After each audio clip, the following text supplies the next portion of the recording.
بلال صاحب، world heart day جو ہے وہ اتوار کو منایا جا رہا ہے، اور پاکستان جو ہے وہ ایک ظاہر والنریبل ہیں بہت سارے پیشنٹس پاکستان میں ہارٹ ڈیزیز کے لحاظ سے.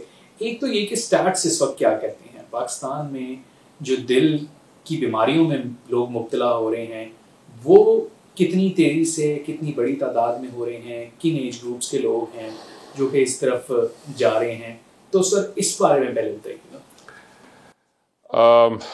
وعلیکم السلام. بہت شکریہ. Thank you for having me on this discussion. دنیا میں دو چیزیں ہو رہی ہیں. ایک دنیا کی آبادی بڑھ رہی ہے اور ایک دنیا کی آگاہی بڑھ رہی ہے، اور اس آگاہی کے ساتھ ساتھ ہماری صلاحیت بیماری کو پکڑنے کی بڑھ رہی ہے. یہی خطہ جس وقت آزاد ہوا تھا تو یہ 4-5 کروڑ لوگ تھے.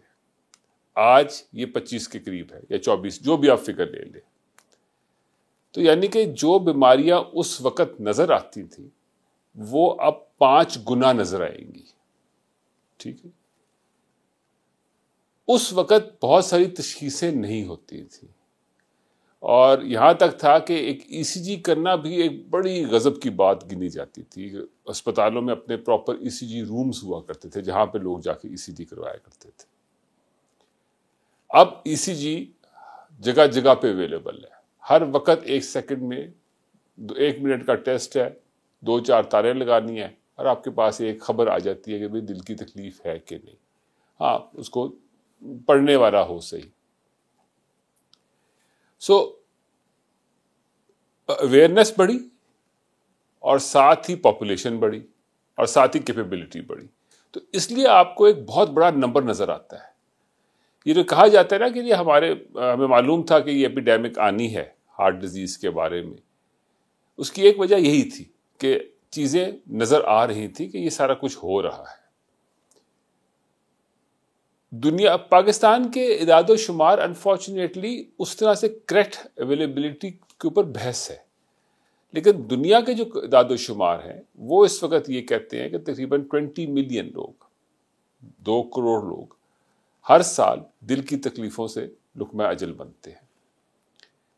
یہ جو 2 کروڑ لوگ ہیں اس کا ایک اچھا خاصا پاپولیشن فگر ظاہر ہے ہمارے ملک میں بھی ہے، کیونکہ ہمارا ملک ایک ڈھیروں لوگوں کا کے ساتھ رہتا ہے. جس وقت ہم ان کے فگرز کو ریالٹی فگرز میں چیک کرتے ہیں تو ڈیفینیٹلی ہمارے ہاں بیماری بڑھ گئی ہے. یہاں جو ساری ہم یہ بات کر رہے ہیں ورلڈ ہارٹ ڈے کے حوالے سے، اس میں دنیا کے ایلڈرز، جو لوگ سمجھ بوجھ رکھتے ہیں، ان کا ذکر ہونا چاہیے. تقریباً میرا خیال ہے کہ 1963 کی بات ہے کہ جس وقت اس بات کا اسیس کیا گیا تھا کہ یہ چیزیں بڑھ رہی ہیں، اور اس وقت اس چیز کا فیصلہ ہوا تھا کہ ورلڈ ہارٹ ڈے یا ورلڈ منتھ ایک بنانا چاہیے. تو شروع میں 64 میں پہلی دفعہ انڈرسٹینڈ فروری کے مہینے میں انہوں نے ایک پورا مہینہ بنایا تھا، اور یہ سیلیبریشنز چلتی تھی. سیلیبریشنز کا مطلب یہ نہیں ہے کہ کوئی پٹاخے چل رہے ہیں. سیلیبریشنز کا مطلب ہے کہ لوگوں تک آگاہی پہنچانے کے لیے ایک خاص مضمون کو فوکس کیا جا رہا ہے. وقت کے ساتھ ساتھ کیونکہ بہت سارے لوگوں نے یہ کام شروع کر دیا تو پھر یہ چیز تبدیلی میں آئی، اور 2000 میں فیصلہ ہوا کہ جناب یہ ستمبر کا جو آخری اتوار ہوگا اس پہ کی جائے گی. کوئی 10-12 سال اس طرح ہوتی رہی، اور پھر ہوا کہ نہیں، یہ لوگ اتوار والے دن لوگ پہنچتے نہیں، تو انہوں نے خاص ایک ڈیٹ فکس کر دی 29 ستمبر، جو ورلڈ ہارٹ ڈے گنا جائے گا، اور وہ پوری دنیا میں ڈیفائن ہوگا. اور ہم لوگ اب ہر اپنے انسٹیٹیوشن اپنے حساب سے اس کو مینیج کرتے ہیں. ورلڈ ہارٹ ڈے ایک دفعہ پھر آگاہی ہے آپ کو بتانے کی کہ جناب آپ کے اندر دل کی تکلیفوں کا چانسز بہت سارے ہیں. ہم لوگ عام فہم جب بیٹھے ہوتے ہیں نا، یار دوست ایٹسٹرا اکٹھا ہو کے، تو ہم اپنے لیے دوستی کے اندر رہتے ہوئے اپنے لیے زہر خرید کے لاتے ہیں. اس کو ہمارے علاقے میں کڑائی گوشت کہا جاتا ہے، یعنی کہ deep fried food, high in cholesterol, high in carb, اور اس کے ساتھ پھر باقی چیزیں لوازمات آتی ہیں. اور یہ صرف ایک دفعہ پہ نہیں رہتا ہے، یہ چل سو چل ہے، زندگی کا حصہ ہے۔ تو دل کی تکلیفوں میں انگلوں نے یہ نوٹ کیا کہ جو سب سے اہم چیز ہے وہ یہ ہے کہ آپ کے اندر وجود کا بھاری پن اور اس کی خوراک کی درستگی اور ورزش، انہوں نے ان 3 چیزوں پہ فوکس کرنا شروع کیا۔ سو ایکسرسائز ماڈلز بنائے گئے، اور آپ اس وقت کہیں پہ بھی نیٹ کے اوپر کہیں پہ بھی دیکھنا چاہیں تو آپ کو ڈھیروں ایکسرسائز ماڈلز ملتے ہیں۔ اسی طرح سے خوراک کے بارے میں ہیلدی ڈائٹس کے بارے میں ذکر ہوا۔ بٹ انفارچونیٹلی سوسائٹی کے اندر ایک ایڈورٹیزمنٹ کا کانسیپٹ ہے، ایک چیزیں بیچنے کی خواہش ہے، اور پھر مارکیٹنگ ہے۔ میکڈونلڈس، پیزا ہٹ، ہائی کارب سویٹس، ڈونٹس، اس طرح کی بے بہا چیزیں، فاسٹ فوڈز انٹروڈیوس ہوئے ہیں جو کہ صحت کے لیے صحیح نہیں ہیں، اور ان کے اپنے اپنے موذی اثرات بھی ہیں۔ زیادہ موذی اثرات اس بات میں ہیں کہ ان کی کیلورک کنزمپشن جو ہے، جو آپ خوراک کھا لیتے ہیں، آپ اتنی برن نہیں کرتے۔ مریضوں کو سمجھانے کے لیے میں ہمیشہ یہ ساتھ کہتا ہوں کہ جناب اگر آپ کے لیے موقع ہو تو کبھی اڈے پہ چلے جائیں جہاں پہ لوگ بوریاں لوڈ کرتے ہیں ٹرکوں میں۔ آپ ان لوگوں کی صحت دیکھیں گے نا تو بالکل باریک باریک لوگ نظر آئیں گے آپ کو، لیکن ان کی خوراک دیکھیں گے نا تو وہ ایک شخص 8-8 10-10 روٹیاں کھاتا ہے۔ وجہ یہ ہے کہ اپنی ساری خوراک کنزیوم کرتا ہے۔ ہم لوگ عام طور پہ بیٹھ کے گھر میں یہ کہتے ہیں اللہ کی قسم میں نہیں کچھ کھاتا، وہ بات صحیح ہے، لیکن اللہ کی قسم آپ کچھ چلتے بھی نہیں ہیں، آپ کے یہاں بھاگ دوڑ کا کوئی کانسیپٹ ہی نہیں ہے۔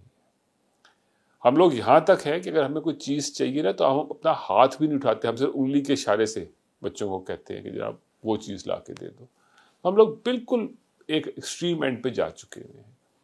سو اس لیے اگر ہم اپنے دل کی صحت کے حوالے سے بات کرتے ہیں تو ہمارے لیے لازمی ہے کہ اپنے اندر ورزش کو لایا جائے، اور ورزش کے بہت سارے طریقے ہیں، لیکن ایک عام معتاد طریقے سے سمجھایا اس طرح سے جاتا ہے کہ جی آپ کم از کم آدھا گھنٹہ واک ضرور کریں، آپ کم از کم 3 کلومیٹر کا سفر ضرور طے کریں، آپ ہفتے میں کم از کم 5 دن ضرور کریں۔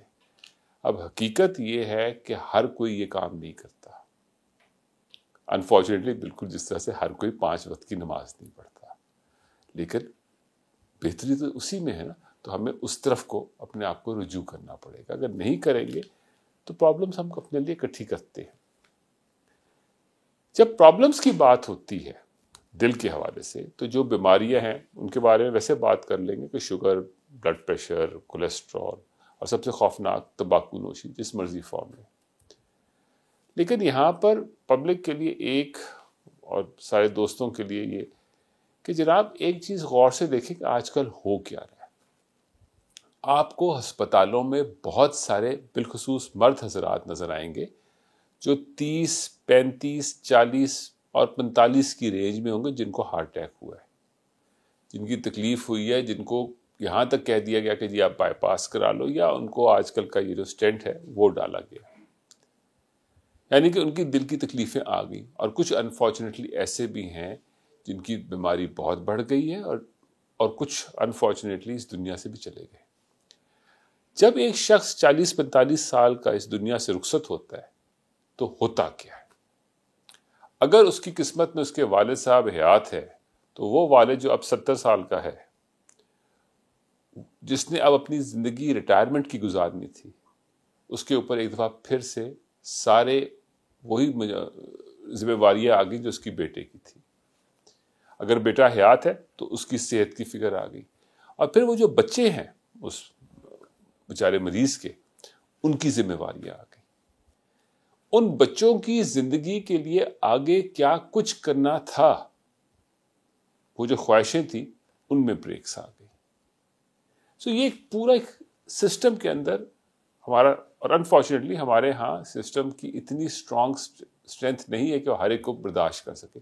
دنیا بھر میں بہت لمیٹڈ اسٹرینتھس ہیں کسی کے پاس، لیکن ہمارے ہاں تو بہت ویکنیسز ہیں۔ سو ایز اے ریزلٹ وہ ایک فیملی بیٹھنا شروع کرتی ہے۔